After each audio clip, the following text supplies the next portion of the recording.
Good morning po. Nabitin po ba kayo? O sakto lang po? Amen. Ah, tayo po'y manalangin. Dire-diretso na po yung ating mga bata, kabataan, bata, and yung opening prayer natin. Tayo lahat. Naman Diyos, salamat po sa umagang ito. Kami po'y nagpupuri sa iyo. Salamat po sa presensya mo na tunay na damang-dama namin. Salamat, Panginoon, sapagkat alam namin nakarating ang aming mga papuri sa iyo diyaan sa banal mong trono, O Lord God. Sa mga oras ito, Panginoon, balutin mo kami ng banal mong dugo. Hayaan mo po ang iyong kaluwalhatian, presensya at pagkilos ay aming madama sa kalagitnaan namin, Panginoon. Ang mga bata, Panginoon, ay aming tinataas sa iyo.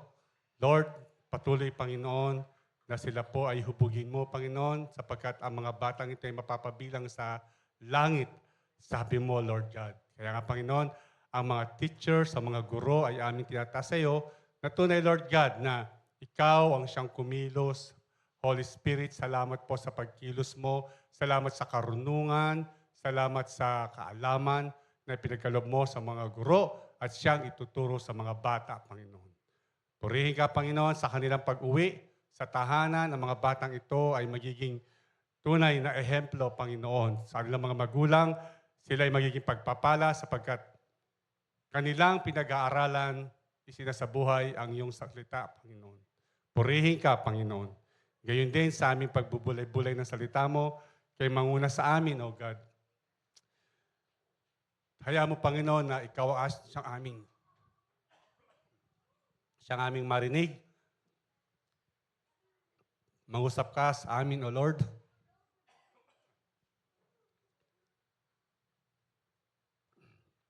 Ang iyong salita ay tumatagos, Panginoon, dito sa aming puso, sa aming katawan, sa aming mga buto, sa kaibuturan ng aming puso at kalamnan, Panginoon, maging sa aming spirito at kaluluwa, O Lord God. Kaya mo salita mo, Panginoon, na siyang tunay na magbigay sa amin ng kalakasan, siyang magbigay gabay, Panginoon, at siyang tunay na magbigay ng kaliwanagan, Panginoon, sa lahat ng aming gagawin. Ikaw ang aming marinig, manguna ka sa amin, balutin mo kami ng banal mong dugo at spirito. We bless you, O Lord God. In Jesus' name we pray. Amen and amen. Sige po. Paano lang po? Papupunta po tayo. Maraming salamat po.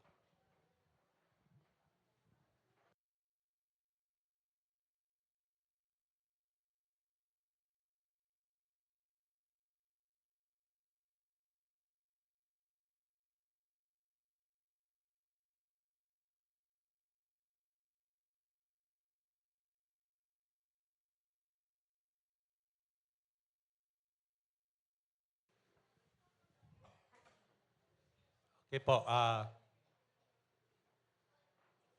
Ang ating pong pag-uusapan ngayon ay aking pong pinamagatan na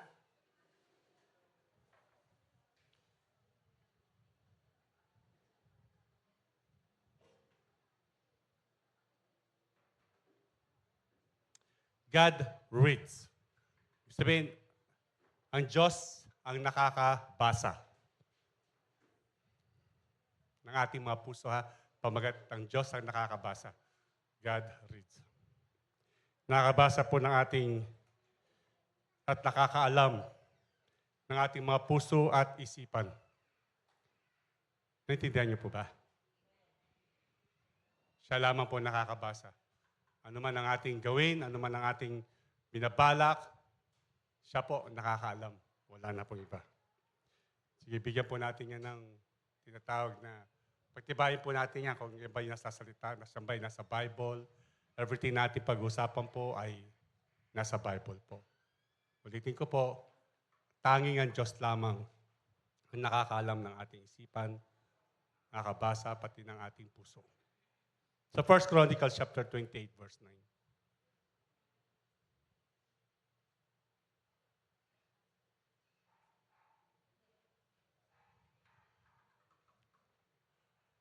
Okay na. Natulog na. Sinong nasa Bible ngayon? Ha? Taas ang kamay.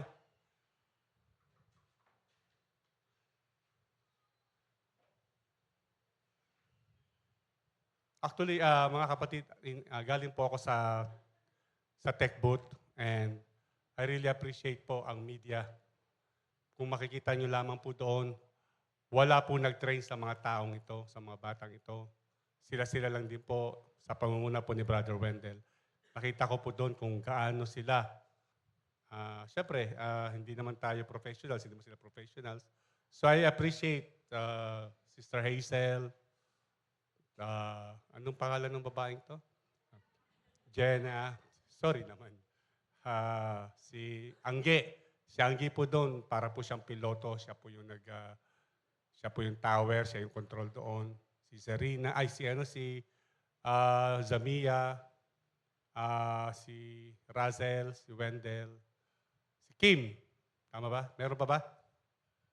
These people po, pati na po sa ating sound, sa pamumuno po ni Brother Joshua, ang ating sound and music director. Kasama po, ayun po, appreciate ko po kanina nandun po ako. Kasi last Sunday nandun po ako po yung sa lyrics. At hindi lang pala kaliwat kanan ng daliri ang gawagalaw, pati pag-iisip at tenga. Na?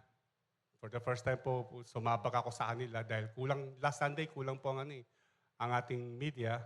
Kaya tumulong po ako. Tapos ngayon, makikialam sana ako, kumpleto na pala sila. So nanood ako, sabi ko, wow.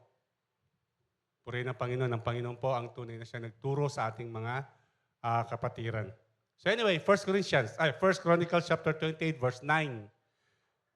1 Chronicles chapter 28, verse 9. Sino nga? Si Zamia? Okay, Zamia. At ikaw naman, Solomon, anak ko, ito po yung pinagbilin po ni David kay Solomon. Bibili na po siya bago po siya tunay na maging hari. Sabi niya, kilalanin mo ang Diyos ng iyong ama at paglingkuran mo siya ng buong puso at pag-iisip. Sapagkat sinisiyasat ni Yahweh ang ating damdamin at nauunawaan ang ating binabalak at iniisip. Kung lalapit ka sa Kanya, tatanggapin ka niya. Ngunit, kung tatalikuran mo siya, itatakwil ka niya magpakailanman. May karugtong po yung magpakailanman pag tinakwil natin ng Diyos. So, isa pong pagpapatunay na, kasi mamaya may pag-usapan po tayo patungkol po dito sa ang Diyos ang nakakabasa sa ating puso at ating isipan. Pagpasensyahan niyo na po dahil tumatahol na naman po ulit ako ngayon. Chapter 29, verse 17. Same book. Jeremiah 29, verse 17.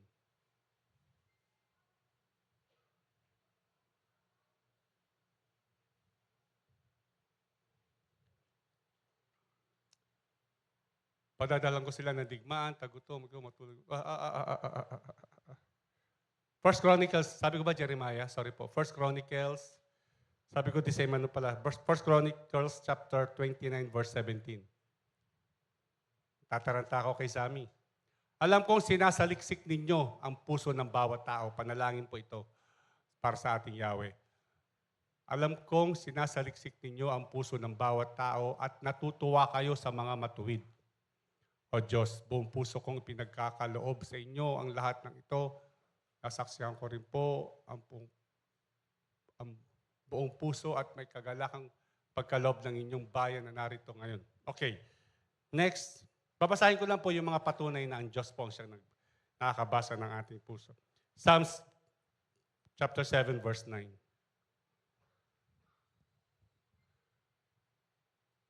Ikaw ay siyang Diyos na matuwid, batid mo ang aming damdamin at pag-iisip.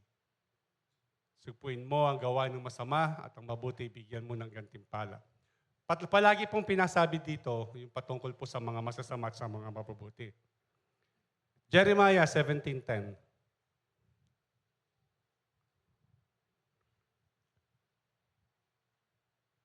Jeremiah 17:10. Akong si Yahweh. Ito na po, galing na po ito sa bibig ng ating Panginoon. Akong si Yahweh ang sumisiyasat sa isip at sumasaliksik sa puso ng mga tao. Ulitin ko po Ano man po ang ating isipin, patungkol man ito sa ating buhay, patungkol man ito sa paniniraan natin sa ating kapwa, patungkol man ito sa ating pagtataas sa ating kapwa, patungkol man ito sa negative o positive, ang Diyos po ang nakakaalam ng ating isipan. At sumasaliksik sa puso ng mga tao. Yung sumasaliksik sa puso ng mga tao, yung motibo ng tao. Kasi tayo mga Kristiyano, nananalangin tayo sa Diyos. Pero alam ng Diyos ang motibo ng puso mo. Amen po ba? Kaya nga sabi, laging ganun, binabasa natin kanina, nabasa natin, ginagantimpalaan ko. Galing na po sa Panginoon to, ginagantimpalaan ko ang bawat isa ayon sa natulog na lang tayo. Ayon sa kanyang pamumuhay. Ayon sa kanyang pamumuhay. Kausap po nito ng Panginoon si Jeremiah para po sa Israel. So tayo po nananampalataya sa Diyos. Tayo po kinakausap ngayon nito, ha? So sabi, ginagantimpalaan ko ang bawat isa. So kung halimbawa ikaw, huwag po kayong magalit sa akin. Sabihin nyo na, ito na naman si Pastor, paulit-ulit na naman. Hindi ko man sinasadya to, pero doon po pumupunta eh. Kasi doon po tayo sa katotohanan. Amen po ba? Ang JCM, nagko-correct. Amen po?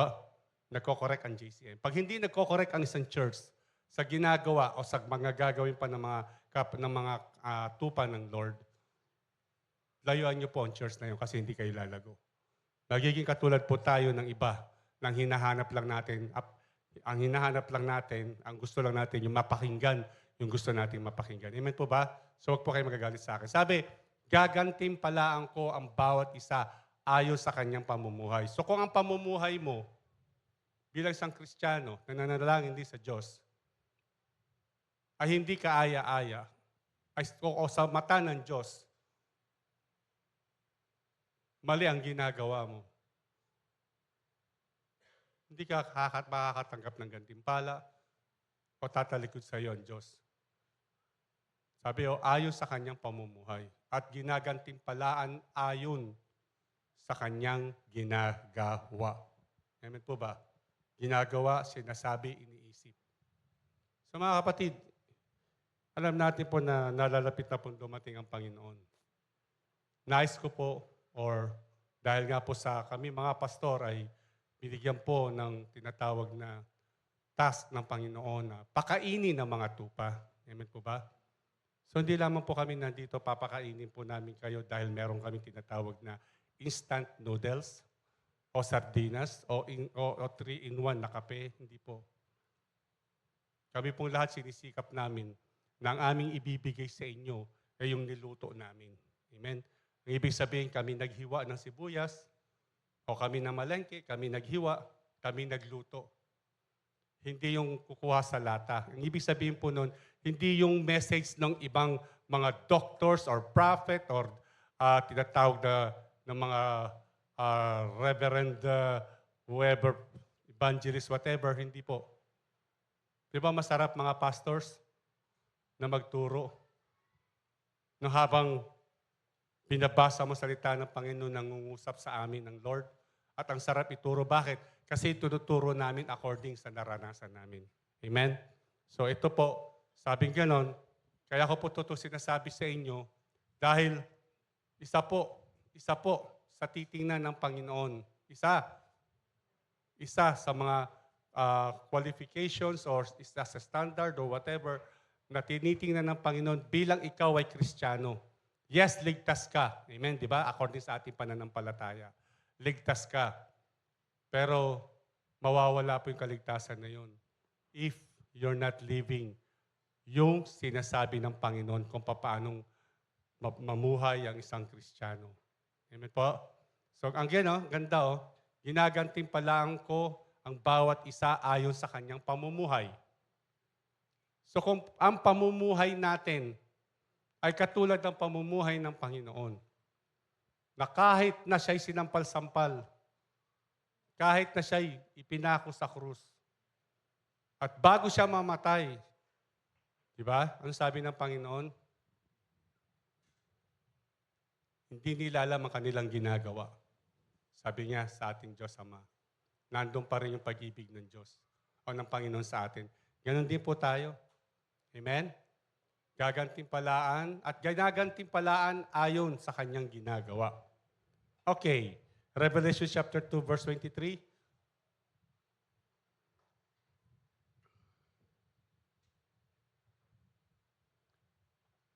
Papatayin, ito kasi may sinasabi kasi dito ang Panginoon patungkol kay sa mga church na hindi sumusunod sa sinasabi ng Panginoon. Ito po yung tungkol sa 7 iglesia. Sabi niya, papatayin ko rin ang kanyang mga tagasunod upang malaman ng mga iglesia. Sino po yung iglesia? Paitaas nga po ang kamay. Upang malaman ng mga iglesia na ako ang nakakaalam sa puso at isip ng mga tao. So matibay na po na alam natin, malinaw na nasa Bible na sinasabi, yung iniisip natin, alam ng Diyos.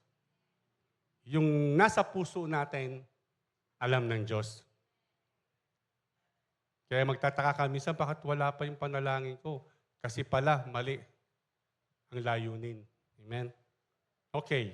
Alam din ng ating Panginoon ang bilang ng ating mga buhok, di ba? No? So hindi lamang niya alam. Ang ating Panginoon, hindi ka pa nililikha. Hindi pa nakikita mga lolo't lola ng mga magulang natin. Kilala ka na ng Diyos eh. Amen po ba? Amen po ba? The best ang binigay sa atin ng Panginoon na pamumuhay o buhay. Siyempre, hindi natin siya kilala, pero nung nakilala natin siya, nagkaroon tayo ng pagkakataon na baguhin natin ang ating sarili na hindi na katulad nung dati nating pamumuhay, ang ating pamumuhay ngayon. Amen po ba?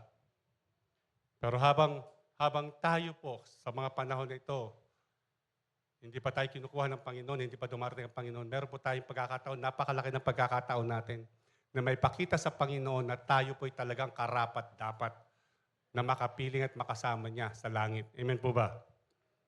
Grabe ang ating Diyos na buhay. Alam niya ang bilang ng ating buhok. Kahit kalbo ka na, alam pa rin niya ang bilang niyan. Di ba? Ang sarap magsuklay kahit kalbo. Wala naman ditong kalbong-kalbo eh. Di ba? Hindi naman, sa mata ng Panginoon, perfect ka sa Kanya. Amen? Sabi nga nila, pag napapanot o nakakalbo, matalino daw. Amen. Ang dami kong alam. Ganyan, saan? Basta, matalino daw. So ako naman, nung araw, panay himas ko, kaya kami lahat, puro brush up. Pinipilit namin maging matalino. Buti na lang may Rod Stewart. Kasi may bangs siya, kaya nagbabangs na rin ako. Okay. Matthew chapter 10, verse 30. 10:30 ng Matthew. Nakalagay naman sa Bible to eh. Sabi dito, sasya na po kayo Huwag nyo na lang po pansinin niya kasi bago yung ating gimbal. Yung ating tripod at saka yung hinawa. Hindi, 30. 10:30.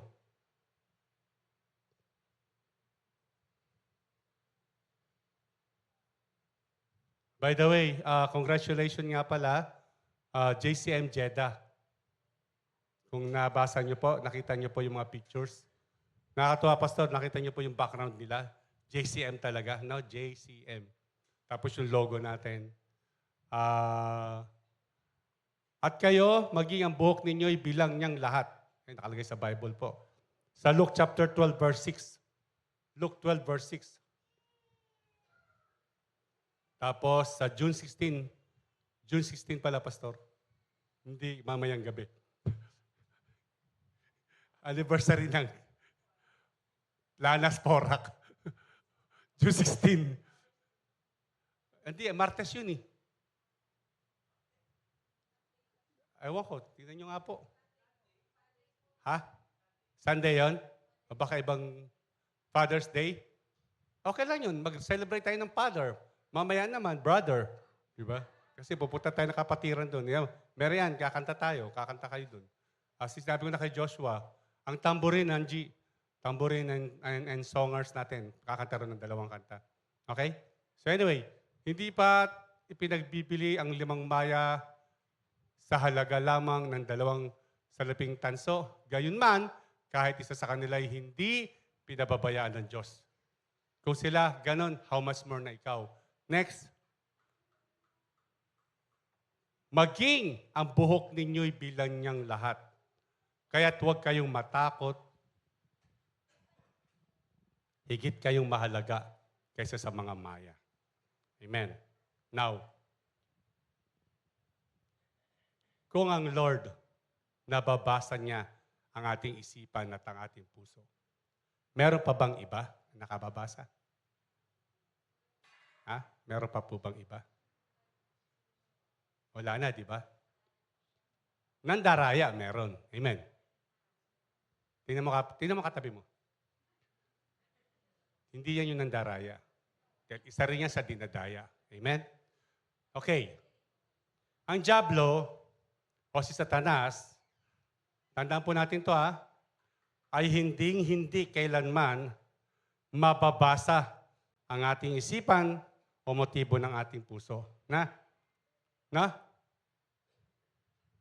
Ang ginagawa lang po niya, mahusay siya sa pagtatanim ng mga walang saysay, mga maling akala, maling haka-haka, tamang duda, maling idea, at ito pa matindi. Matinding panlilinlang nilalagay niya sa ating isipan. Amen po. Naalala niyo po si Eva? Ang tindi ng panlilinlang na ginawa sa kanya ni Satanas. Hindi kayo mamamatay. Hindi na natin pupuntahan, alam na natin yun, di ba? Sabi ni Eva, sabi ng Diyos, wag daw namin kakainin. O hihipuin man lang, may dagdag pang hihipuin na nga eh. Pero sabi ni Satanas, hindi totoo yan. Hindi kayo mamamatay.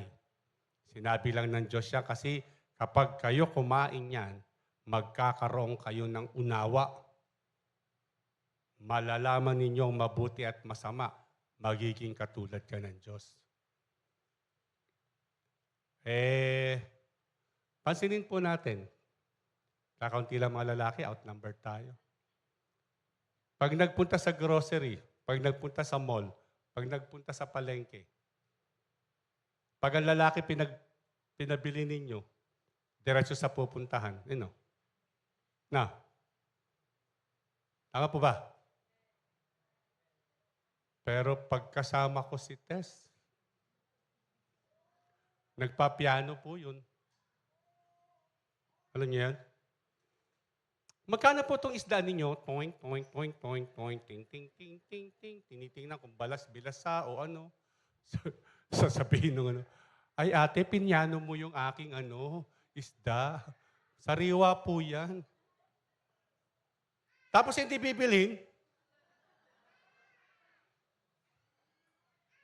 Minsan po, naalala ko, SM, Santa Mesa. Kasi galing kami ng PUP. Test. One time, napunta po kami doon. Punta kami ng SM. Dami niyang tiningnan. Dami niyang sinukat. Yun, umuwi kami. Wala kami dalang plastic ng SM. Hindi daw kasya sa kanya. So anyway. So naalala niyo po, panliling lang ni Satanas kay Eva. Yun ang kayang gawin ni Satanas. Ephesians chapter 4, verse 37.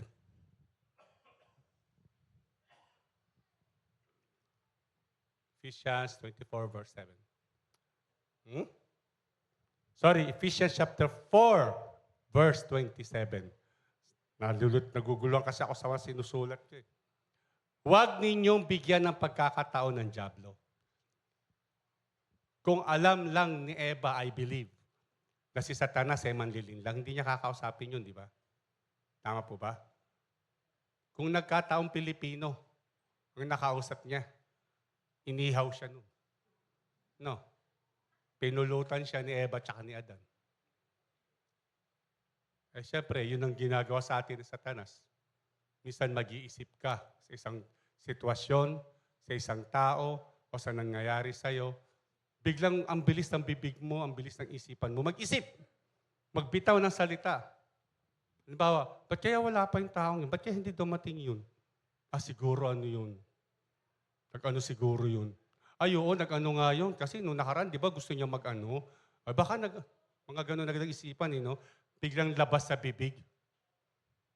That's because of maling nilagay ni Satanas. Na? Sabi ng Lord, gagantimpalaan ko ayon sa kanyang ginagawa, ayon sa kanyang pamumuhay. Kung ganyan ang ating pamumuhay, anong gantimpala meron tayo? Na? Huwag natin daw bigyan ng pagkakataon ang diablo. Halimbawa ganito. Halimbawa lang po, no?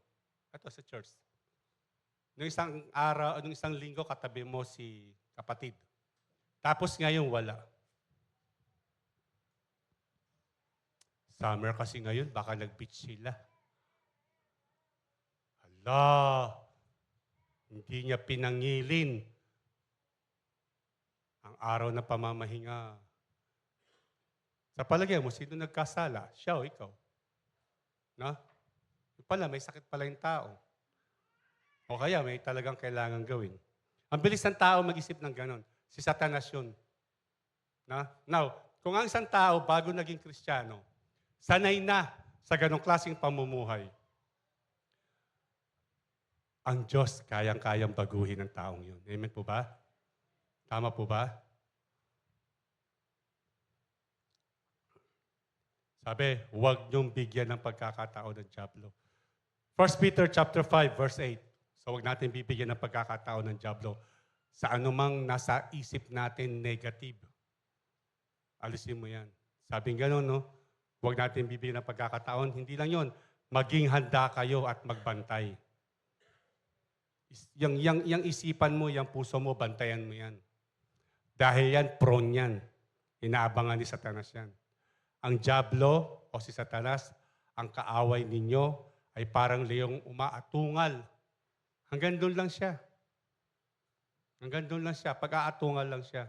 O ano yan, di ka pinansin ni pastor. O excited ka kanina. Di ba? Di ka pinansin ni pastor. Bungad pa lang si Pastor Jimmy, si Pastor Mario, ang nakabungad.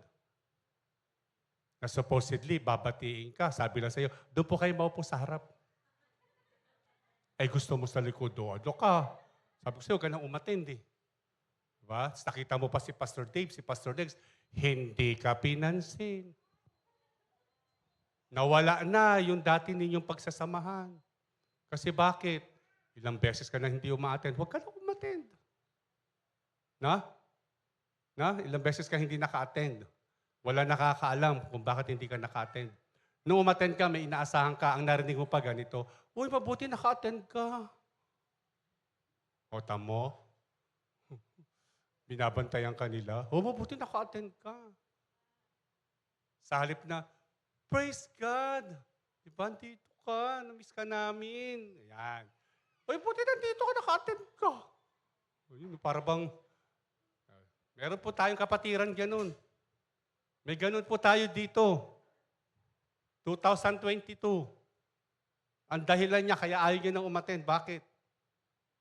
Sa halip na batiin daw siya mula sa pinto hanggang sa akin. Ang sabi daw, tawag dito, yun nga, uy, buti naka-attend ka. Ganun daw. Di ba binati ka na nga, mabuti ka naka-attend ka. Ano ba bang gusto mong hina? Kasi alam niyo po bakit? Dahil doon sa isipan ng tao, puro negative na.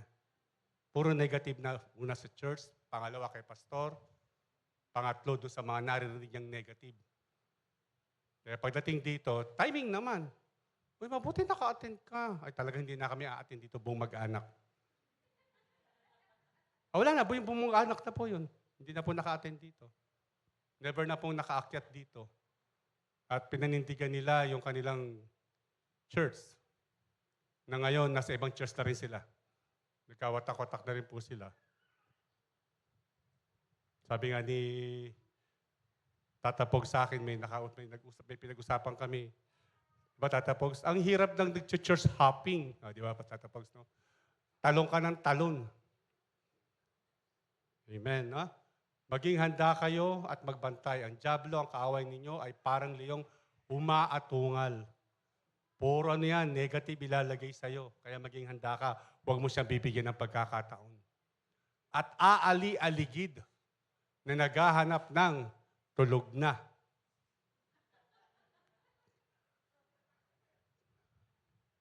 Ayun, nalimpungatan. At naghahanap ng masisila. Tingnan niyo po. Minsan kapag ang ganda ng ginawa mo, o nakatanggap ka ng blessings sa Lord, o nakatanggap ka ng ang ganda ng message, bless na bless ka, hindi pa matatapos ang araw, o hindi pa itong buong linggo to may mangyayari hindi maganda. Na? Kasi ayaw ni Satanas. Ayaw ni Satanas na tamang ginagawa mo. Ayaw ni Satanas. Nag-aabang yan. Alam niyo bakit? Kasi dati kayong tropa eh. Dati kayong close eh. Ngayon wala na, open na kayong dalawa. No? Dati, yung gusto niyang mangyari, nasusunod. Huwag ka nang magsimba. Nagmumura ka rin naman eh. Huwag ka nang magsimba. Yan o, naghahanap ng masisila. Parang si pastor lang yan eh. Si pastor na naman eh, no? Pag nagkamali si pastor ng sinabi, tingnan nyo. Titirahin ako ng marami dito. Inaabangan yung aking negative na sasabihin. Pero yung mga mabubuting bagay, okay. Yung mga mabubuting narinig, okay. Yan naman yung magiging pastor, nakatutok na naman sa akin. Hayaan mo lang, nakikinig naman eh. Lucas, umayos ka ha.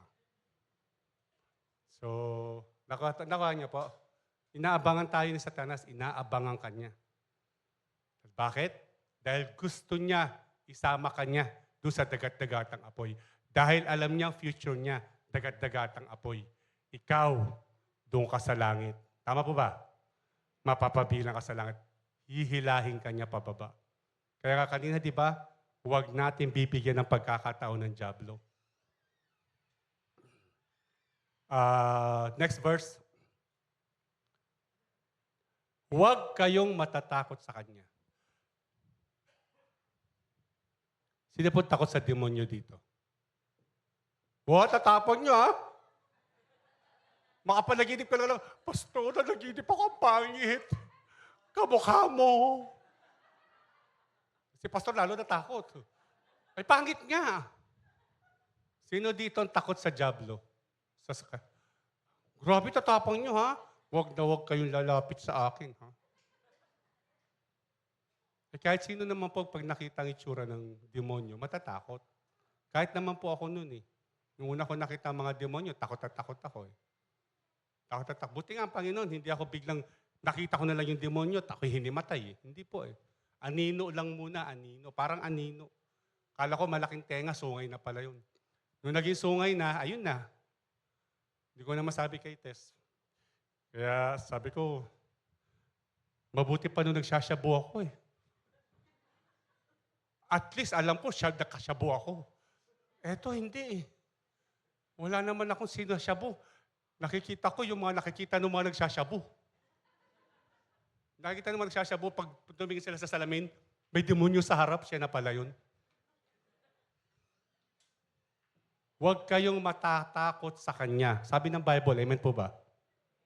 Kasi bakit? Greater is He that is in me than He that is in the world. Nasasabi ko na. Dati, greater is He that's in the world. Ay, paano daw? Ang gulo.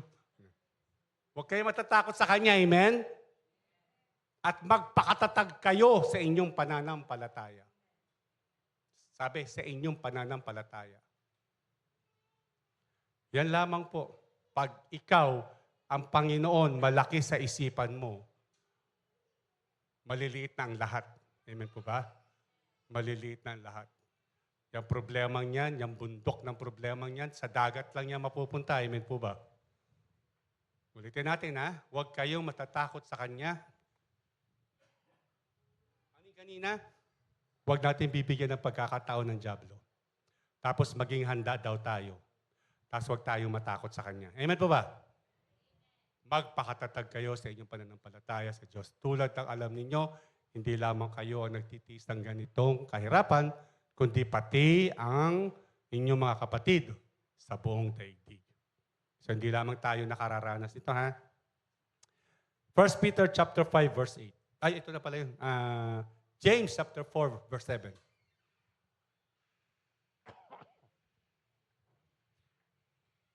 Kaya nga, pasakop kayo sa kapangyarihan ng Diyos. Labanan ninyo ang dyablo at lalayuan kayo dito. Mga kapatid, labanan ninyo ang dyablo at lalayuan kayo nito. Hindi po sinabi dito, pag may nakita kang sinasapian, puntahan mo. At labanan mo, dyablo, tatalon sa iyo yan. Na. Pero kung nililid ka ng Lord, go. Na? Nalala ko po, may tumawag sa akin. Pastor ito ha, pastor. Pastor, ano pang gagawin namin? Bakit pa? Eh kasi yung kapitbahay namin, ganito, ganun. Ang laking tao nito. Malaki pa sa'yo. Nung ako po yung mataba pa noon. Malaki pa sa'yo, pastor. Gorilla ang dating nito. Ikaw, unggoy lang. Ay, ano pong ano? Eh, pakinggan mo. Sabi gano'n, no? Hindi niyo ako kaya. Uy, sabi mo, malaking tao. Ang laking tao nga, boss lumitim. Tanongin mo, sino siya? Ako si Santo Niño. Ikaw, possess yan. Eh, sabi kong gano'n, ano ba yan? Nilid ka ba ng Lord pumunta dyan? Pastor ako eh. Okay, pastor ka. Pastor ako eh, kailangan kong puntahan doon. Puntahan mo. Ayun, napunta kami ni Pastor Romy po doon. Ang pinapalayas namin demonyo, yung demonyo doon sa pastor, siya na-possess.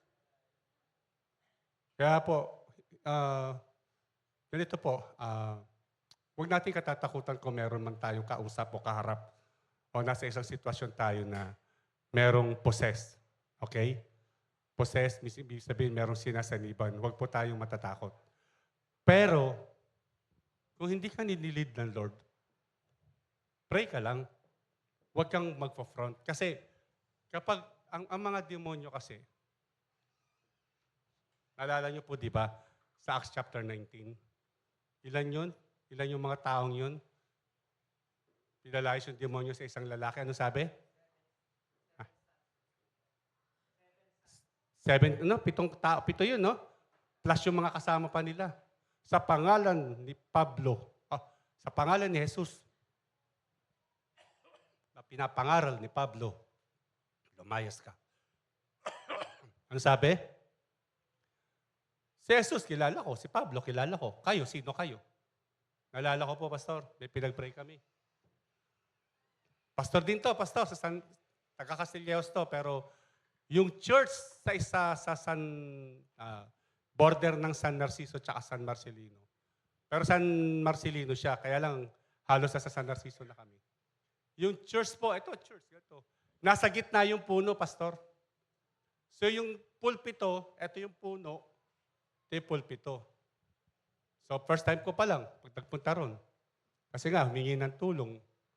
Pagdating ko po doon, sabi ko kagad, ang laki ng demonyo dito, sabi ko, ito sa puno na to. Tapos sa taas, sabi ko ganun, may 7 pang demonyo sa taas. Nalala ko po 7. Tatingin sila sa akin. Pastor, paano mo nalaman? Hindi pa naman kami nagkukwento sa inyo. Ay, tinawag niyo pa ako. Nakikita ko nga mga demonyo eh. Sigurado ka, Pastor, nakikita mo yung demonyo? Eh, yung kausap mo doon, demonyo yung Pastor.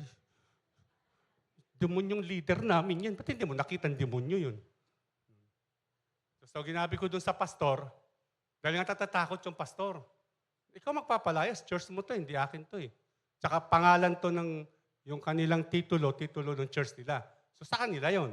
Ikaw ang pastor, you represent this church. So, ikaw ang pastor, ikaw may authority. Ayaw! Ay, pastor, hindi ko gift yan. Marami na ako naranasang ganyan. May mga kasama ako, mga bishop pa. Anong tawag doon? Na-retaliate sila. Retaliation. Mamaya babanggitin ko po yan, retaliation na yan. Alam niyo, sabi nung kasama ko, na nagdala sa akin doon, sige pastor, ako na lang. Ayun, sabi ko. Kaya ko naman palayasin yan eh. Lalayas yan. Ayun naman pala pastor, babalik pa rin kasi hindi na nga ako taga rito kako. Ay ganon. O, sabi nung isa, sige pastor, kasi lagi naman ako nagpipreach dito. O sige, palayasin mo. Ano mo sabi? Nawakan yung puno. Ikaw, demonyo, sa pangalan ni Jesus na nabayubay sa krus ng Kalbaryo, pinahirapan, ay kinuwento yung buhay ng Panginoon. Pastor, palayasin mo, hindi ka magkukwento. Alam, kilala nila si Jesus. Nanginginig na pala. Ay, pantalong gumagano. Sabi niya, ikaw na lang talaga, pastor. O sa pinalayas ko, nakaramdam sila ng kaginhawaan. 3 Sundays. Ika-4 Sundays, 12 yata na members na possess. So yung sinasabi sa akin na, kaya sinasabi ko, pastor, nag-retaliate. Eh kasi hindi nga ako nagpalayas eh. So punta na naman ako doon. This time kasama ko na si Pastor Romy. Pinaliwanagan na sila. Ayun, yung pastor na mismo nagpalayas. Malaya na sila. Hindi na ako kilala ng tao.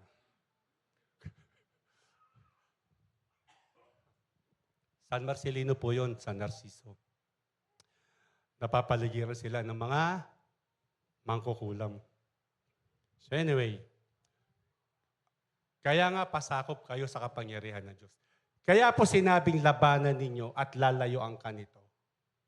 Kasi magpapasakop ka. Amen? Pag hindi ka magpasakop sa Panginoon, ikaw ang sasakupin. Okay po ba? Hindi sinabing, labanan niyo ang dyablo, lalayuan kayo nito. Hindi po. Inuna muna yung pasakop kayo sa kapangyarihan ng Diyos. Amen po ba? So, kailangan makita ng mga demonyo ng Panginoon nasa puso mo. Amen po ba? Hindi ka pa nagsasalita. Nasa labas ka pa lang. Nanginginig na sila. Kaya nga, di ba, nakwento ko dati, di ba, nasa San Marcelino rin. Tabasarino talaga, no? Dinala ako ng tatay ko doon. Ay, si mama ko, kung natatanda ni mama, napunta po ako doon sa, basta, yun nga po, yun, kinuwento ko sa inyo. Pagbaba ko ng kotse, sabi ng papa ko, anak, iwanan na kita. Ay, hindi ko kilala yung mga tao dito. Hindi, ayan, no. Kasi dala niya yung purok leader pa, purok leader, tawag doon. Team leader pa tatay ko sa barangay police, BIPAT.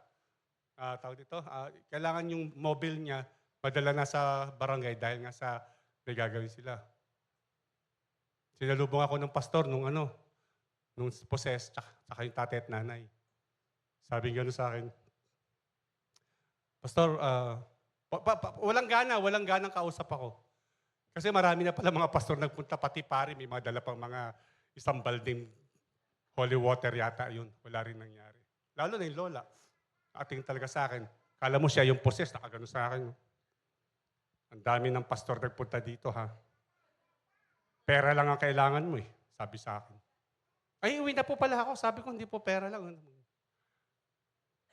Sa pinto pa lang, pagpasok ko ng gate, sumigaw na yung bata sa kwarto. Huwag niyong papasukin yung baluga na yan. Kasi nagtingin na kami lahat. Ang puputiin nila. Sino daw? Wala namang baluga dito, pastor, kundi ikaw lang. Ay, ganon. Sakit, ha? Ibig sabihin, hindi kayo Ilocano kasi mapuputi kayo. O, di ba?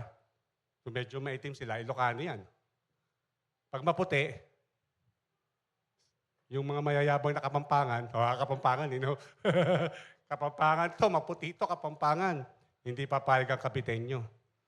Di ba? Lalong hindi papayag ang mga Kano. Anyway, alam niyo po bakit? Kaya ko sinasabi to? Pag ang Panginoon nasa puso mo at nagpapasakop ka sa kapangyarihan ng Diyos, tandaan mo, walang demonyo ng problema makalalapit sa'yo. Dahil hindi ka nila kaya. Amen po ba? Sa tuwing magkakaroon ka ng problema, alam mo na agad ang gagawin mo. Alam mo na agad. Unang-una, alam niyo po kung anong gagawin natin? Yung problema mo, pera man yan, kapitbahay mo, kapatiran mo, si pastor. Alam mo gagawin mo sa bahay? magpuri ka sa Diyos. Amen? Kumanta ka. Purihin mo ang Panginoon. Subukan niyo lang po. Purihin mo ang Panginoon. Magpakabaliw ka sa Panginoon sa pagpupuri. The Lord will comfort you. Amen? Kasi bakit? Alam ng Diyos ang nasa puso mo. Alam ng Diyos ang nasa isip mo. Alam niya yung pinagdaraanan mo. Alam niya yung kabigatang yan. Amen po ba? Amen po ba? Kaya nga, mga kapatid, pasakop daw tayo sa kapangyarihan ng Diyos. Labanan ninyo ang dyablo at lalayuan kayo nito. Dali lang po.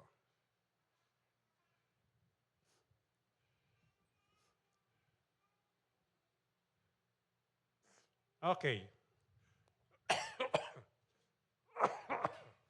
Kung ang Panginoon po ang siya nakakasaliksik sa atin, mga puso at isipan, at si Satanas, never niyang nababasa yan. Paano niya nalalaman ni Satanas yung problema mo? Paano niya nalalaman? Mutik ako. Paano nalalaman ni Satanas yun? Siya na, Kapampangan, excited ako eh. Sige, tawa. Sige, tumawa ka, Hazel. Tumawa ka, Hazel. Ilabas mo yan, uutot ka niyan. Kawawa naman si Lucas. Muntik na kasi, oh. Sorry naman po. Okay. Paano nalalaman ni Satanas? Na may problema ka sa pera. Na may problema ka sa iyong kapatiran. Na may problema ka sa asawa mo. Na may problema ka sa mga anak mo. Na namumroblema ka sa mga magulang mo. Paano nalalaman ni Satanas? Pastor, pengi ako ng verse. Talaga si Roxanne talaga. Roxanne, mamaya na ha.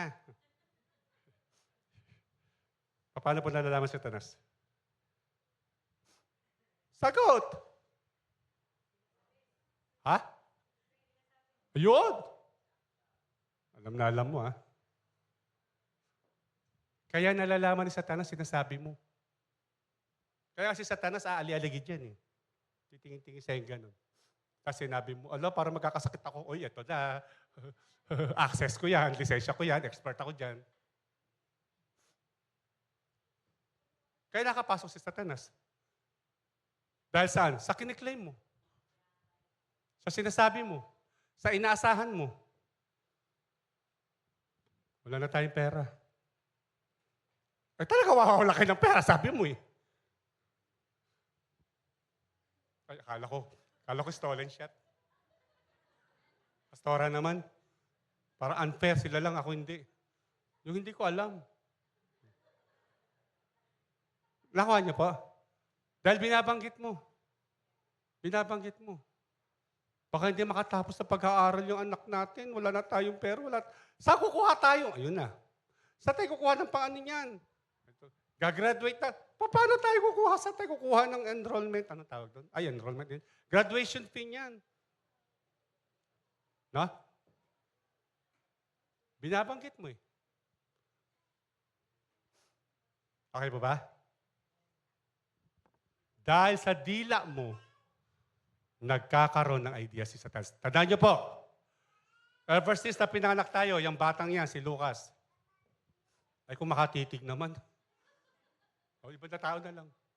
Si Lucas. Ang pogi ng batang ito, no? Sino ba lola nito? Si Lola Lydia, no?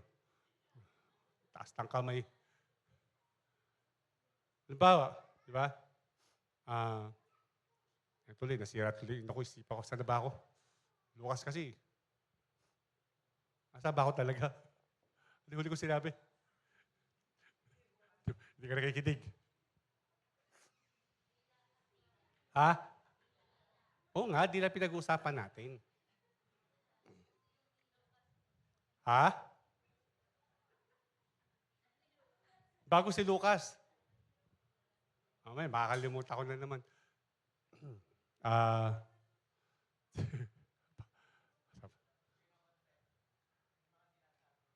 Masasabi mo? Okay. Halimbawa, ganito po.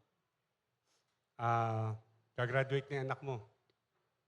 Pero may kailangan pang bayaran kasi meron kang hindi na bayaran na tuition fee ba yun? Tuition fee, no? Meron kang promissory notes na hindi nabayaran. So hindi siya makakaakyat hangga't hindi mo pa nababayaran. And sinasabi mo, alam mo, hindi ka na makakagraduate yan eh. Bakit? Kasi ganito, ganon, yun, tungkol sa pera. Sa halip na idulog mo sa Diyos. Kapag di maririnig pa rin ni Satanas, Pastor. Huwag ka mag-alala. Lord, ang anak ko po gagraduate na. Kailangan ko pong bayaran yung 27,000 na kulang ko pa. Saan ako kukuha po? No? Tapos may 3,000 pa sa graduation fee nila. Tapos yung toga pa niya. Tapos yung ano pa niya. Yung make-up pa niya. Nagpapabili pa na kung ano nung mga magagandang bra. Hindi ko binila, nagalit. Junior, sinabi na huwag ka na, lalaki pala, no?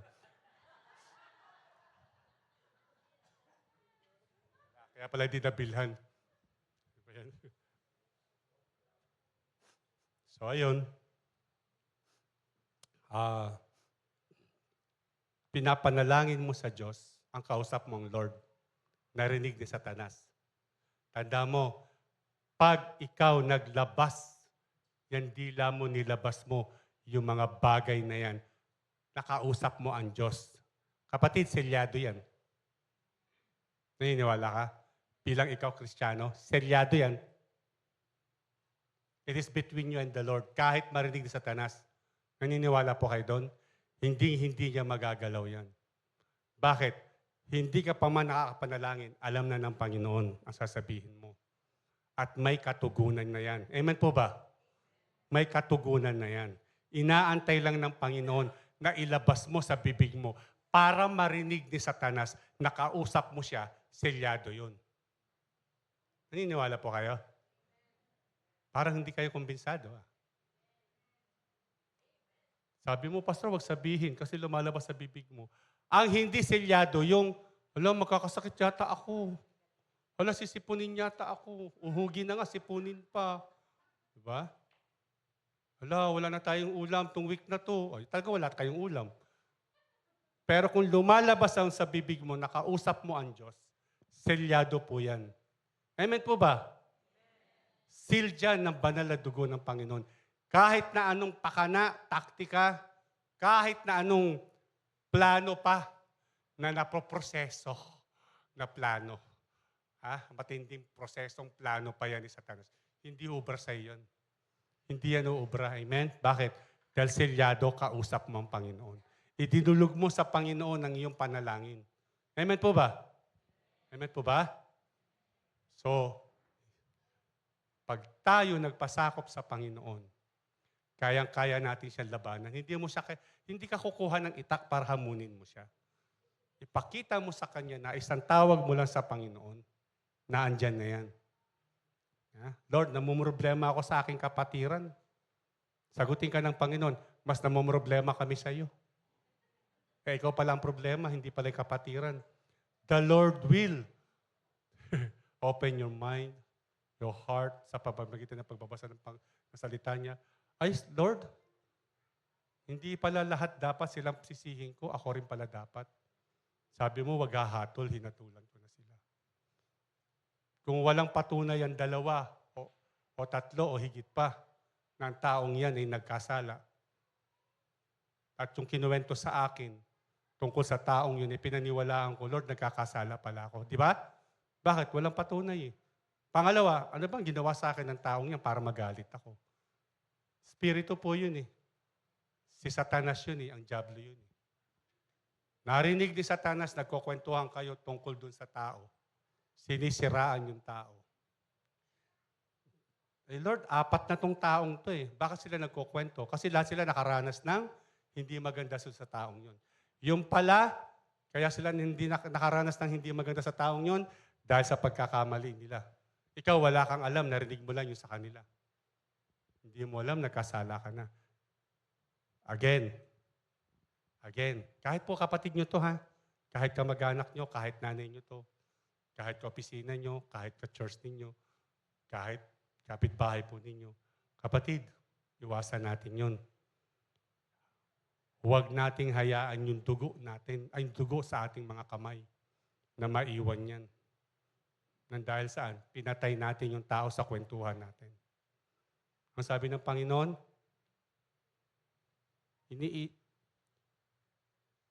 sinasabi mong ulul ka o minura mo yung tao, pumatay ka na. Di ba sabi ng Panginoon? Di ba? Tama? Tama po ba? Hanapin nyo nga yun. Pakihanap nga. Pakisearch. Ulul ka. Pakisearch. Sabi ng Panginoon, pumatay ka na rin.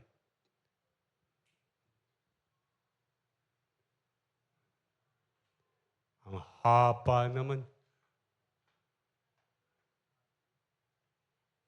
Ate,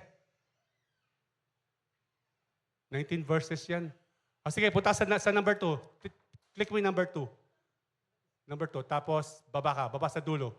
Sa dulo agad. Sa babang, baba. Wala dyan. Babang, baba. Sige pa, babang, baba pa. Itaas mo ng konti.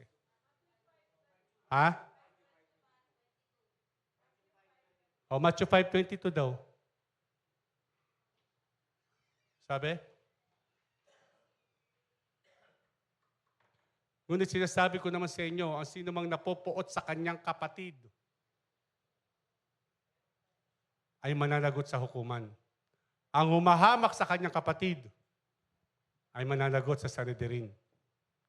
At sino mang magsabi sa kanyang kapatid, ulul ka, minura niya, ay nanganganib maparusahan sa apoy ng impyerno. Ang pinag-usapan po dito, itaas mo nga, 21, verse 21. Narinig ninyo na inutos sa inyo, mga ninuno, huwag kang papatay. Ang sino mang pumatay ay mananagot sa hukuman. So, ngunit sinasabi ko sa inyo, ang sino mang napopoot sa kanyang kapatid, napopoot pa lang, naiinis, nagagalit, nang walang dahilan, mananagot sa impyerno. Bakit? Kasi daig mo pang pumatay. So pareho din sa pumatay. Amen po ba? So ngayon, bakit nangyari yung ganon? Kasi inalaw ng tao ang dyablo. Inalaw ng tao na siya ay linlangin ng kaaway. Walang gantimpalang matatanggap yun. Amen? Amen po ba? Bakit hindi na kayo nakaano sa akin? Sama ng tingin nyo sa akin. Huwag naman ganun.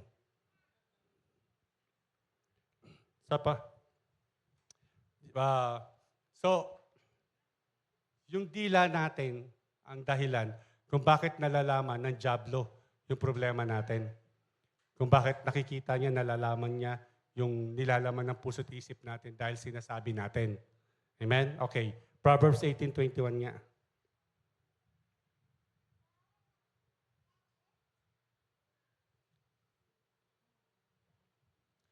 Ang buhay at kamatayan ay sa dila nakasalalay. Nakikinabang ng bunga nito ang dito ay nagmamahal. Nakikinabang ng bunga nito ang dito ay nagmamahal. Ibig sabihin, yung mga taong laging gumagawa nito, parang ganito. Nakita mo si Michelle. Ay, Sister Michelle, ang ganda-ganda mo ngayon. God bless you. Pagpalain ka ng Diyos. Pagpapalain ng Lord yan. Lumabas sa bibig mo. Amen po ba? Amen po ba? Pag sinabi mo sa nangutang sa ito, hindi ka binabayaran, mamatay ka sana. May mangyayari doon. Bakit? Binigyan mo ng lisensya, access, authority si Satanas para gawin yun. Tapos nung namatay, namatay. Buti nga sa kanya. Mali. Paano ka pa niya babayaran? Buti nga sa'yo. Diba? Buti nga sa'yo. Sabi mo kasi mamatay ka na. So, sa bibig po natin nakasalalay, ha? Ang nakikinabang po nun, yung mga laging gumagawa nun. Whether good or bad.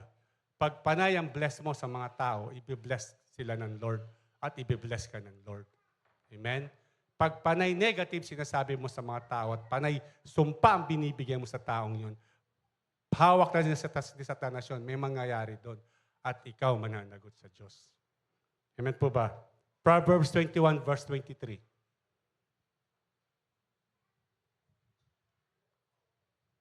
Malapit na po tayong matapos.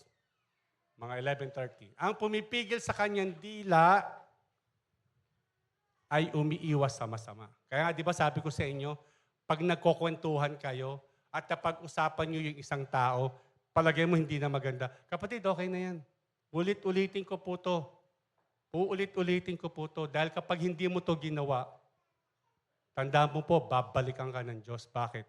Dahil ang sinisiraan nyo, ang pinag-uusapan nyo, anak ng Diyos na katulad mo. Hindi ka kakampihan ng Diyos. Bakit? Dahil hindi magandang motibo ng puso mo.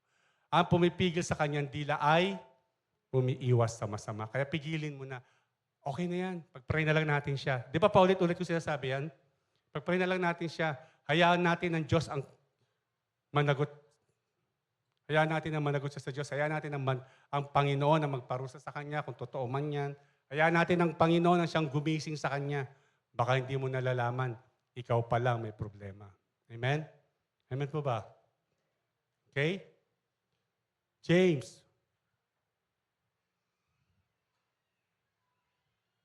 Chapter 1, verse 16. James 1:16. Huwag kayong padaya, mga kapatid kong minamahal. Sabi ng Bible. Huwag daw tayong padaya, ha? Sa mga nababasa natin, sa naririnig natin, sa pinapainggan natin. James 3:6. Pagkatapos na huwag kayong padaya, mga kapatid, James 3:6. Ano sabi sa James 3:6? Ang dila ay parang apoy, isang daigdig ng kasamaang nagpaparumi sa ating buong pagkatao. You know, pag negative lumalabas sa bibig mo, access na ni Satanas yan. Yang sinasabing kasamaang nagpaparumi sa ating buong pagkatao, makikita yan sa pagkatao mo. Kilos mo pa lang, alam na ng kasama mo kung gaano ka kasama o kung gaano ka kabuti. Nagsasalita ka pa lang. Kaya nga po ng isang tao, pag nagkakwentuhan kayo, hindi mo na kailangan kunin yung validate niya. Kaya mo na siya magkwento. Na, pag nagkwento sa iya, sigurado. Sigurado po yan. Mula pagkabata niyan. Pagkapanak niya, kukwento niya kasi paano ko sinampal si Doc. Sige, sampalin mo ako. Paluin mo ako. Hanggang saan, alam mo na agad ang ano ng taong yan. Okay? Isang saigdig, nakasama na nagpaparumi sa ating buong pagkatao, ang apoy nito ay mula sa impyerno. Yan dila na yan. Ang sinasabihin ng apoy nito ay mula sa impyerno, ano ba naman? Sami? Gising na gising si Sami. Okay? Ang apoy nito ay mula sa impyerno at sinusunog ang lahat sa buhay ng tao. Ano niyo po ibig sabihin nun? Yung dila na yan, yung magiging resulta ng sinasabi mo laban sa tao, sa kapwa, laban sa kung saan man, yung sinasabing ay mula sa impyerno. Alam niyo mo bakit? Dahil lahat ng kasamaan na hindi mo alam, hindi ka aware na napakasama mo na pala. Pero pagkatapos yung mag-usap, para bang feeling mo, okay, naliwanagan ka na tungkol sa taong yan. Something like that. Pero hindi mo alam. Yang dila mong yan ang nagparumi sa'yo. At yung dahilan dyan, yan yung, naintindihan ba sinasabi ko? Mula sa impyerno at sinusunog ang lahat sa buhay ng tao. Ibig sabihin na sinusunog ang lahat, talagang sa impyerno ang punta mo talaga. Because hindi mo kayang pigilan ang dila mo. Okay? 1 Peter chapter 3, verse 10. 1 Peter chapter 3, verse 10.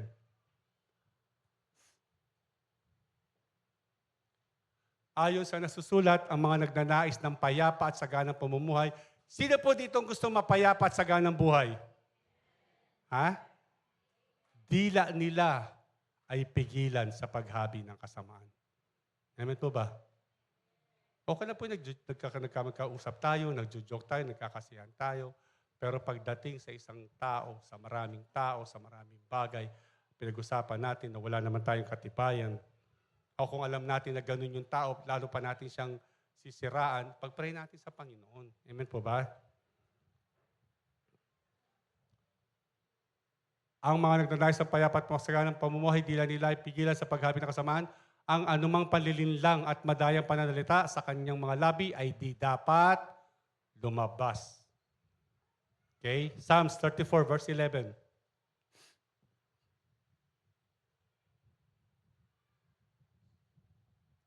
Lap. Okay, lapit. Ako'y dinggin mga kaibigan. At kayo'y aking tuturuan na si Yahweh ay dapat sundin at igalang. Next. Next. Sinong may gusto ng mahabang buhay? Praise God. Kahit 150 years old na kayo, gusto niyo pa rin yun? Amen talaga. Amen. Sinong may nais ng masaganang buhay? O, tingnan mo, pag masagana talaga, oh. Pag sinabi, sino ditong gustong magtiis ng kahirapan? Wala na.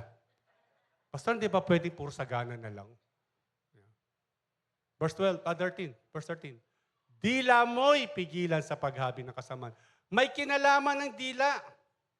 Ibaba mo ng konti, ate, hanggang dito. Baba! Yung palang nagnanais ng mahabang buhay at masaganang buhay, ang sikreto is, itaas mo. Ang sikreto is, pigilan sa paghabi ng kasamaan. Ang dila. Amen po ba? Okay po ba?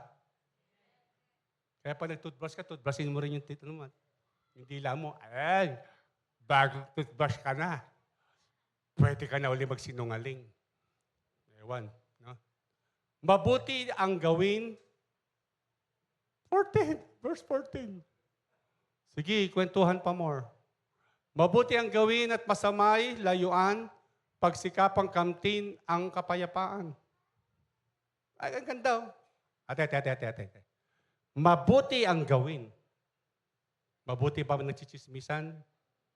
I-bless niyo yung taong yun. Masamay layuan. Huwag ka nang magsabi ng negative sa buhay mo. Nanakawin ni Satanas lahat ng meron ka. Amen? Magkakasakit ka talaga. Mawawala ka talaga ng pera. Hindi talaga makakagraduate mga anak mo. Hindi talaga kayo magkakaulam. Kaya tanggalin mo na yung mga yan. Pagsikapang kamtin ang kapayapaan. Basahin mo Bible. Makakamtan mo ang kapayapaan, malalaman mo. Amen? Amen po ba? Gutom na ba kayo? Kasi ako, kanina pa. James 1, verse 14. James 1, verse 26.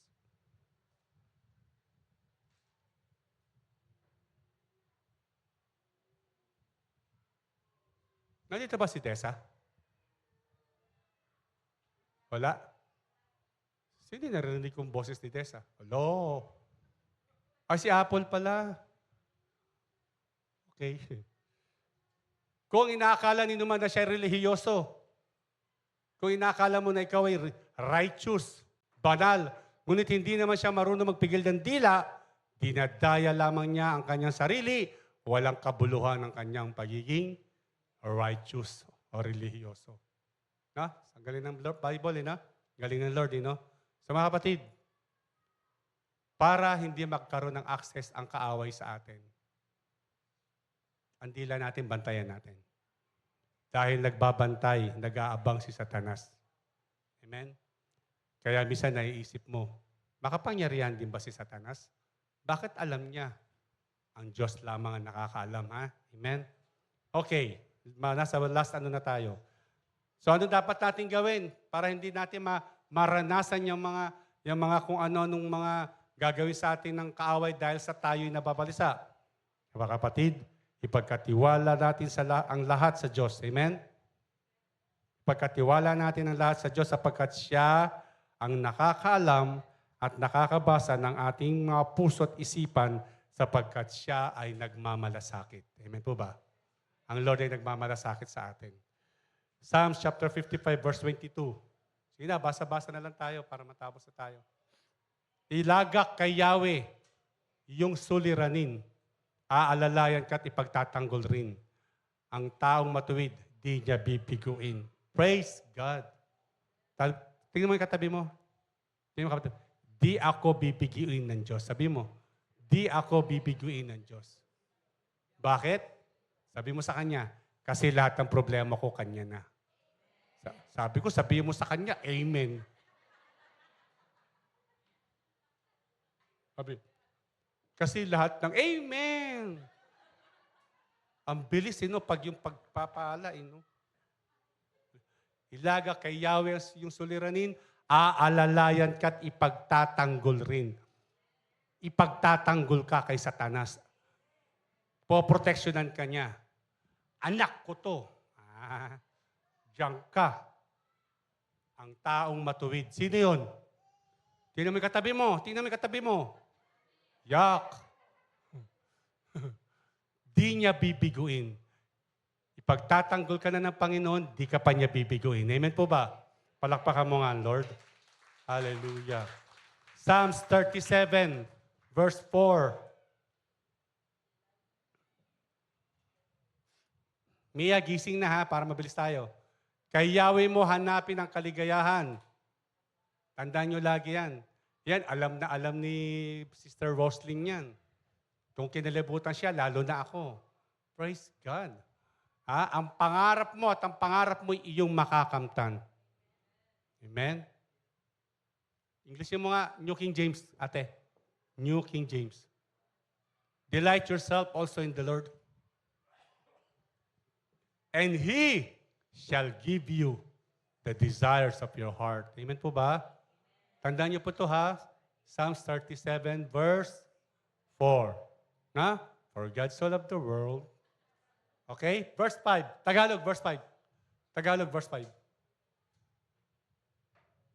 Ang iyong sarili sa Kanya ay talaga tutulungang ganap kapag ikaw ay nagtiwala. Amen po ba? Proverbs chapter 16 verse 3. Proverbs 16 verse 3. Konti na lang po. Ipagkatiwala mo kay Yahweh ang iyong mga gagawin. Hindi lamang iyong problema, kundi yung mga gagawin. Amen? Sabi ko nga sa inyo, pag nanalangin ka, may plano ka, kausapin mo ang Lord. Idiretso mo kay Lord. Lakasan mo. Naririnig sa Satanas. Bakit? Kasi alam mo, selyado ng Lord yan. Dahil kausap ka ng Lord. Amen po ba?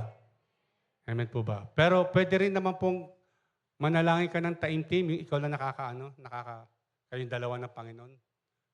Kasi minsan pag nag-isip ka ng ganun, lalo na madaling araw, hindi mo alam, 3 oras ka na pala nakaganon. Tulog ka na pala. No? Kaya banggitin mo. Sabihin mo, Panginoon, gusto ko po ng ganito, gusto ko pong gawin yung ganyan. Ito pong nais ko. Pero Lord, ang kalooban mo siyang masunod. Di ba? Ano sabi sa James? Huwag kang magyabang. Na bukas pupunta kami sa mangangalakal, makakabenta kami ng marami. Hindi mo nga alam kung anong mangyayari bukas eh. Pagkatiwala mo kay Yahweh ang iyong mga gagawin at magtatagumpay ka. Magtatagumpay ka lang ba? Sa lahat ng iyong mga layunin. Amen po ba? Amen? 1 Timothy chapter 6 verse 8. 1 Timothy chapter 6 verse 8. Kaya nga dapat na tayong masiyahan o dapat na kayong masiyahan kung kayo'y may kinakain. Ay, dito pala, okay pala. Tayong, tingnan mo, hindi basa yun. Russell, pakiano nga yung ginagawa mo? Hindi siya, kalahati ng T. Kaya akala ko K. Okay. Kaya nga dapat na tayong, ano ba ito? 1 Timothy ba ito? So si Pablo nagsasabi nito, sinama niya sarili niya. Kaya nga dapat na tayong masiyahan. Kung tayo'y may kinakain at isinusuot. Huwag tayong mainggit sa iba. Huwag tayong mainggit sa iba. Ganda ng niya, ganda ng damit niya. Ganda. Mamahalin yun. Alam niyo po, may nakita ako sa clips sa Facebook. Pastor, sa France, Louis Vuitton. Andun. Tapos tumawid ka lang, Pastor. Andito yung made in China na Louis Vuitton, ang dami. Nasa kalsada lang. Ang dami bumibili. Alam mo kung sino nga bumibili? Pinay. Kaya dapat na tayo masiyahan kung tayo may kinakain at sinusuot. Next, verse 9. Ang mga nagnanasang yumaman ay nahuhulog sa tukso at nasisilo sa bitag ng masasamang hangaring magtutulak sa kanila sa kamatayan at kapahamakan. Sino po dito nag-nais yumaman? Kapatid, huwag mo naisin yan. Pero pagyayamanin ka ng Lord. Siya magbibigay sa'yo. Hindi sa paraan mo. Hindi yung sa gagawa ka ng plano para yumaman ka. Ganito, ganito, ganito. Hindi ko naman sinisiraan yung iba, pero di ba? Ang Diyos ang magbibigay sa'yo ng kayamanan. Ang Diyos ang magbibigay sa'yo ng trabaho, ng business. Amen po ba? Di ba? Sabi ko nga sa inyo, di ba? Na ano kami sa yung sa gold treasure hunting, you know? Diba? Yung gold treasure hunting na yan. So, yun nga, sabi ko sa inyo, dalawa nga lang ang nakuha namin ginto. Dalawang ginto lang. Gintong alaala. At gintong aral. Kaya matuto na tayo, ha? Next, verse 10. Verse 10 yan, verse 10. Sapagkat ang pag-ibig sa salapi ay ugat ng lahat ng kasamaan dahil sa paghahangad na yumaman. May mga taong nalalayo sa pananampalataya at nasasadlak sa maraming kapighatian. So, mayaman ka nga, pero ang hirap naman ang kalooban mo. No? Kaya ako po, hanggang ngayon, ipinagmamalaki ko ang ginawa ng Panginoon sa buhay ng mga don. Sa buhay nila Ate Witang, nila Kuya Tiloy. 10 na kanyang buong pamilya. Mula kay Pastora Lalen, sa buo niyang anak.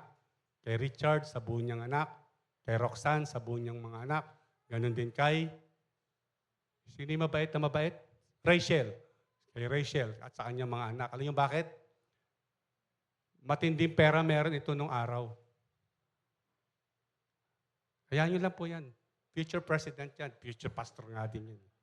Hayaan mo lang yan. Pero gumaganon-ganon siya para magtatamborin din. Parang papalit kay Hazel, no? Hazel, pag yan nagdalaga, matanda ka na. Ayaw mo, gusto mo, bata pa rin. Praise God. Huwag tayong sinungaling, ha? Bata forever. Okay po? So, ayun po, sila Kuya Tiloy, nakaranas po ng maraming pera, bundles of thousands ang kanilang nahawakan, pero walang kapayapaan. Pero nung nakilala nilang Panginoon, inalis sa kanila ng Panginoon yung mga kayamanan ng mundo. Lahat nung meron sila ngayon, pinaghirapan nila. Pinagpawisan nila. Galing sa Diyos ang pagpapalang iyon. Uy, anong lazy? Basahin nyo nga. Sino lazy? Basahin nyo. Lazy 10 minutes. Why kanina yan eh.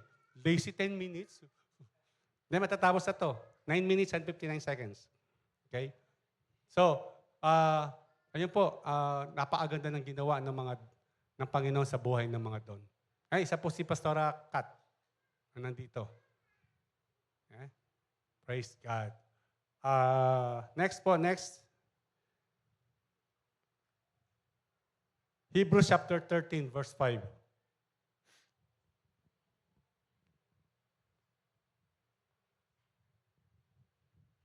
Huwag kayong magmukhang pera. Sino po ayaw ng pera? Sinong gusto ng pera? Salamat sa mga nagtaas ng kamay, mga totoong tao kayo. Sino po rito gusto ng pera? Ulitin ko ha, magpakatotoo kayo. Sino po dito ang gusto ng pera? Yun, huwag daw kayo magmukhang pera. Sinabi na huwag magmukhang pera. Amen! Hindi po masama ang pera kung ikaw ang amo. Ang masama po, ikaw ang kaalipin at yung pera ang amo. Amen po ba? Huwag kayong magmukhang pera at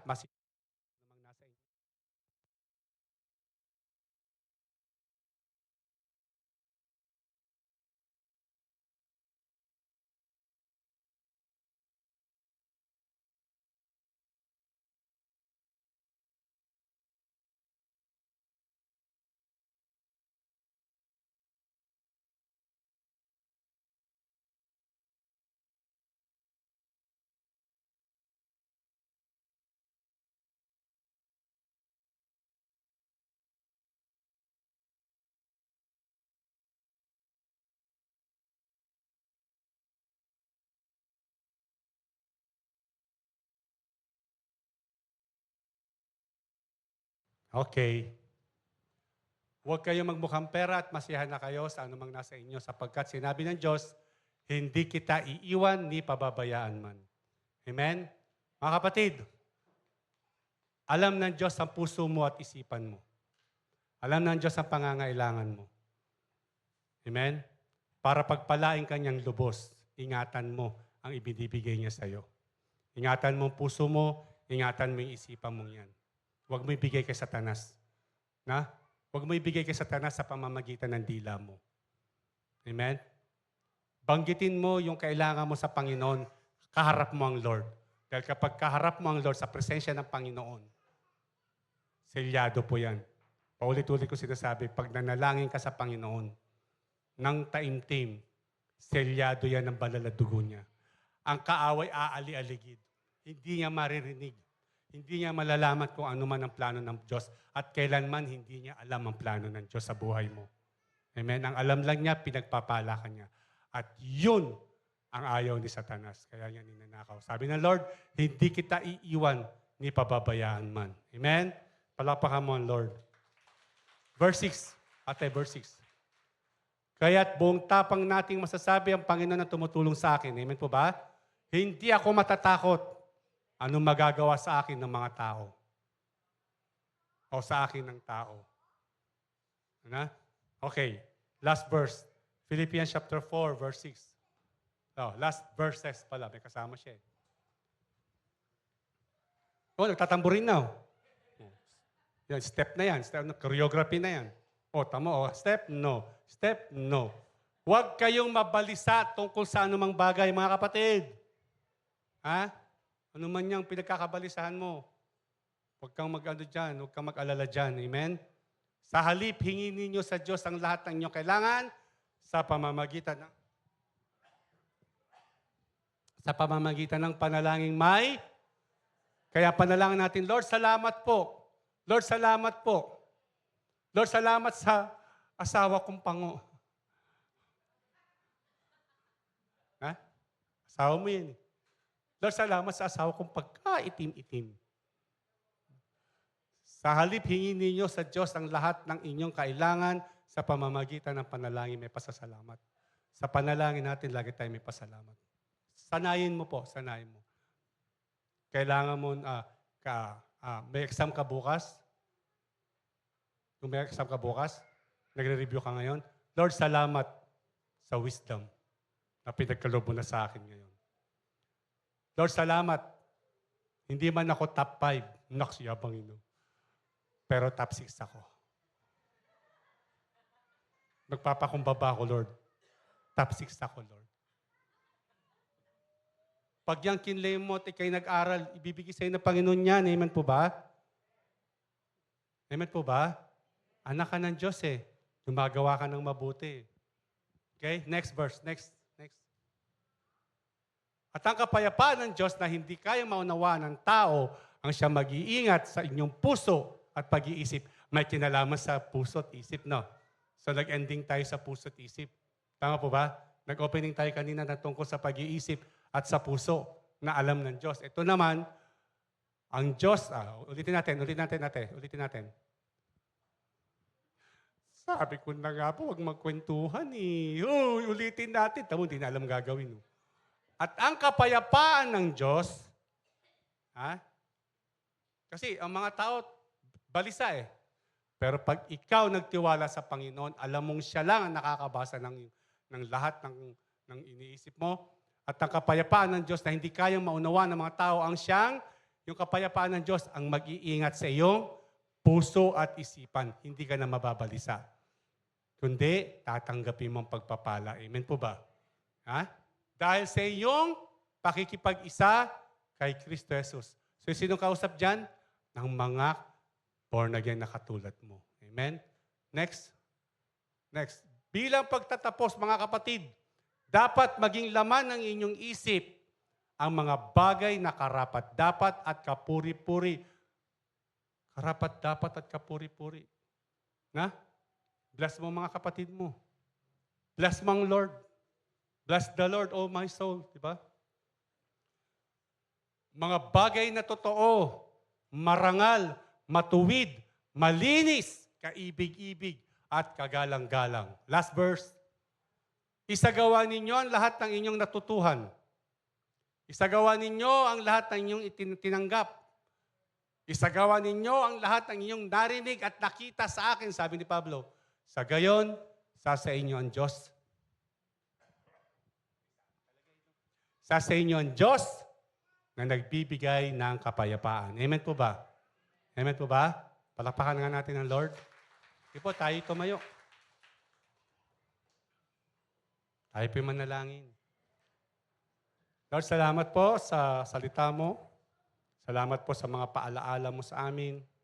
Salamat, Panginoon, sapagkat nagkulang man ako, Panginoon. Minsan nagkukulang kami, Panginoon. Pero Lord, nandun ka lagi, nakaantabay. Hindi ka nagsasawang kami ay paalalahanan palagi. Sapagkat nais mo na matanggap namin ang pagpapala na nanggagaling sa iyo. Nais mo, Panginoon, na ma-enjoy namin ito. Yung pagpapalang ito, yung kaligtasan ito, yung protection mong ito, Panginoon. Kaya lagi mo kami pinapaalalahanan. Dahil sa mga taong sumusunod sa iyo, ikaw ay nagbibigay ng gantimpala, Panginoon. Pinagtatanggol mo, pinagtatagumpay, pinapagaling, at pinapalakas ang mga sumusunod sa iyo, Lord God. Lord, nandito po kami, Panginoon. Basbasan mo po kami, Panginoon. Balutin, hugasan, at punuin ng iyong banal na dugo, Panginoon, ang aming isipan, ang aming puso, ay aming iniaalay sa iyo. Walang may-ari nito kundi ikaw lamang, Panginoon. Walang ibang narito kundi ikaw lamang, Panginoon. Walang may karapatan sa aming isipan at puso kundi ikaw lamang, Panginoon. Wala na pong iba. Lord, salamat sapagkat tinuruan mo kami sa araw na to na kung paano naming lalabanan si Satanas. Walang kaming dapat itakot sa Kanya. Ang ginagawa niya ay panlilin lang sa amin. Kaya Lord, amin po tinataas sa iyo ang aming dila. Ang aming dila, Panginoon. Tulungan mo po kami na ito'y mapigilan sa paghabi o pagsabi ng masasama sa lahat ng area sa buhay namin. Sa pangalan ni Jesus, sa pangalan ni Jesus. Salamat, Panginoon, sapagkat hindi mo kami pinababayaan. Narito kami, Panginoon. We offer our lives, Panginoon. Hayaan mo, Panginoon, kami po ay tanggapin mo, Panginoon. Inialay namin sa iyo ang aming buhay. Salamat sa kaligtasan. Salamat sa buhay na walang hanggan. Muli, purihin ka sa buhay namin, Lord God. Hayaan mo po ng iyong kaluwalhatian, ang iyong presensya, at ang iyong pagkilos ay dala-dala namin lagi, Panginoon. Sa buong linggong ito, sa aming pagbabalik dito, panibagong rema, panibagong pagpapala na naman ang aming matatanggap. Sa pangalan ni Jesus, Lord, tinataas ka namin. We bless you, Father. We bless you, Jesus. We bless you, Holy Spirit. We bless you. Sa pangalan ni Jesus. Amen.